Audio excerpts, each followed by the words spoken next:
Hi, my name is Jenna Watson, and this is my final project for HLH 265. I wanted to do a project that was a little bit more meaningful about the content of this class by expressing some things that really hit to me with the content, and then also explaining a little bit of an anecdote alongside each chapter and each section. So the first chapter was about coordinated school health.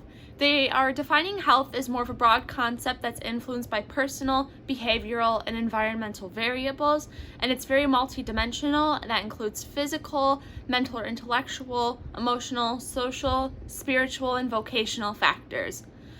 We also learned that chronic diseases have replaced infectious disease as the lead cause of death, and the CDC identifies 6 priority health behaviors for educational programming. This includes tobacco use, poor eating, alcohol and drug use, intentional and unintentional injury, physical inactivity, and sexual behavior. So one of the next important things that we learn about in the textbook and in this course is the NHES, the National Health Educational Standards.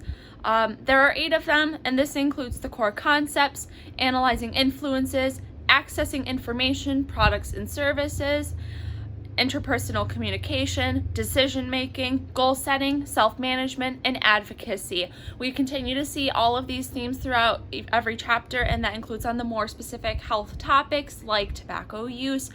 At the end of every chapter, this book is very useful in showing us how we can plan lessons around each of these standards regarding that specific topic. So one of the first core topics we learn about is promoting mental and emotional health. An estimated of 20% of children experience a mental disorder every year. Signs that indicate a need for help include hyperactivity, decline in school performance, and constant worry or anxiety. Promote good mental and emotional health in classroom by listening to students, be appreciative, provide mutual respect, and the right to pass when being called on. So the anecdote that I thought of when going with this is how, in reading the chapter, they talk about how encouraging students to do what they are good at helps their self-esteem, and how that's something that I do. Some things that I do that make me feel better about myself when I'm feeling a little bit down is baking. I love baking. It's something I am very good at, and it's something that makes me feel good when I get to see others enjoy the things that I make. So the next topic I'm going to talk about is promoting healthy eating. Healthy eating for children is linked to better academic performance. Unhealthy eating links to irritation, lack of focus, lower grade performance. Promote healthy eating by lowering sugary drinks available in school, increase water intake, and make sure children eat lunch or any other meals available at school. The My Plate provides a good guidelines as for children and eating healthier portions and what specific portions of what they should eat, such as dairy, protein, fruits, vegetables, and grains. So the anecdote that I have is how I always avoided sugary drinks as a kid. It's something that my mother had us do. The only times that she would let us have things like sodas or punches was really at like school events, like Christmas parties or Valentine's Day. And how outside of school we were allowed to have it at birthday parties or holiday events like Christmas or Thanksgiving. But on a daily basis, we were allowed to drink water, and we had a glass of milk at every meal. Physical activity is the next section I'm going to talk about. So good physical activity reduces the risk of premature death, heart disease, type 2 diabetes, and unhealthy weight gain. Children are inherently active, but as they grow older, they tend to decrease their activity. 60% of American adults over the age of 18 don't engage in the recommended amount of physical activity. Help by engaging students during class instruction, having them stand, having them sit, lay down, whatever makes them feel comfortable during instruction, using their bodies to learn. I explained this in a previous little anecdote that I wrote in one of my questions and answers of us being active during a class and using it to incorporate a message that was meant to be learned. Make sure you're always taking stand and stretch breaks between long lessons, and include role play as I just previously explained. Remember the My Active Pyramid, so cut down on inactivity. Muscle strengthening activities should be done 3 times a week. Aerobic activities should be performed every day, and everyday lifestyle activities should be done as often as possible. So my little anecdote to go along with this one is how I was born a swimmer. My mother swam, my grandmother swam, and my great-grandmother swam. So it was something that when I was born, I was pretty much thrown into the water and taking lessons at the YMCA, and it's something that I've loved to do since, and I'm still swimming today as my key physical activity. So the next thing I'm going to talk about is promoting safety and unintentional injury. We talk about seatbelts, helmets, gun safety, and drowning in this. We learn that the highest death rates are caused by motor vehicle accidents by people who are not using booster seats, seatbelts, driving with somebody that has been drinking, etc.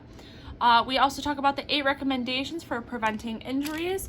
We go over in the textbook a social environment that promotes safety, a safe physical environment, health education, curriculum and instruction, safe physical education, sports and recreational activities, health, counseling, psychological and social services for students, appropriate crisis and emergency response, involvement of families and communities, and staff development to promote safety and prevent unintentional injuries, violence, and suicide.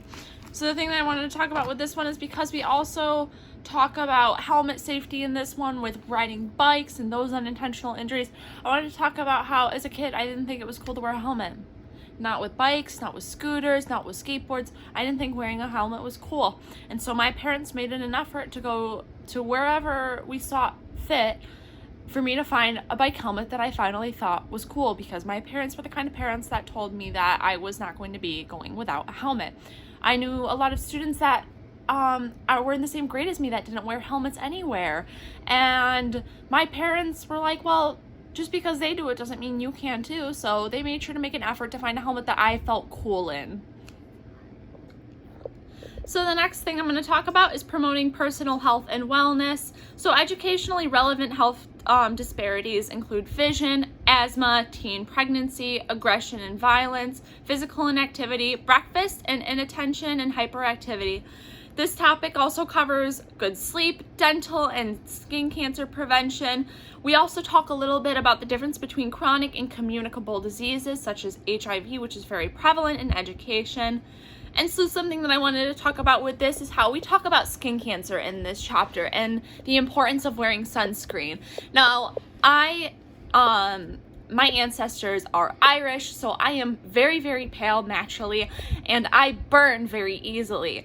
And so my parents always stressed the importance of wearing sunscreen anytime we would go to the beach. And as a kid, I always thought it was not important, but I always felt the wrath of a big sunburn after.